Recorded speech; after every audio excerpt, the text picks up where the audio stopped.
Hi everyone, I'm Athena, and today I'm going to introduce you to carbohydrate vaccines. So just a bit of historical background, the idea of vaccines goes all the way back to 1796 with Edward Jenner's discovery that inoculation with cowpox could also protect humans against smallpox.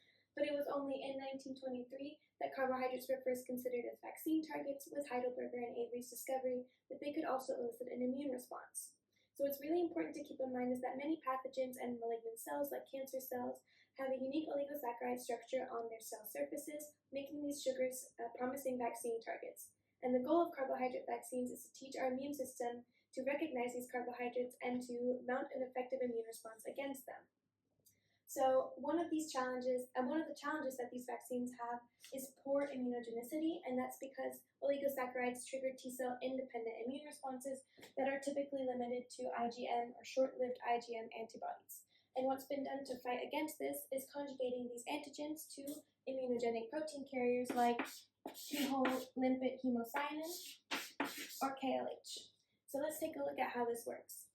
So first we have our pathogen oligosaccharide that is bound to our immunogenic protein carrier, and what happens is that our B cell will bind to the antigen, and then the antigen will be internalized.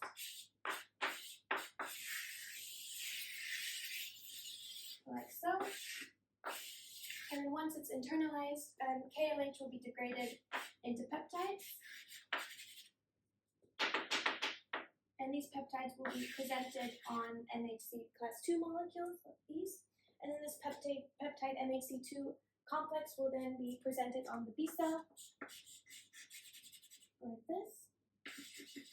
And this complex will then be recognized by helper T cells that will then produce activation signals through specific interactions, like this. And they will also produce cytokines that will simulate B cell differentiation into plasma and memory cells. And so here, these memory cells will have membrane-bound antibodies, and these will then help our immune system when we're reinfected with the pathogen or infected for the first time after the vaccine. It will speed up the immune response, and we'll have a much quicker neutralization of the pathogen. And the plasma cells, they are antibody-secreting cells, and so they will secrete these antibodies out of the cell, and these will be IgG antibodies. And this class switching is promoted by the cytokines and will allow for a much better immune response, as IgG antibodies are much more specific and have a much higher affinity than IgM antibodies, giving us a much better immune response. Thank you.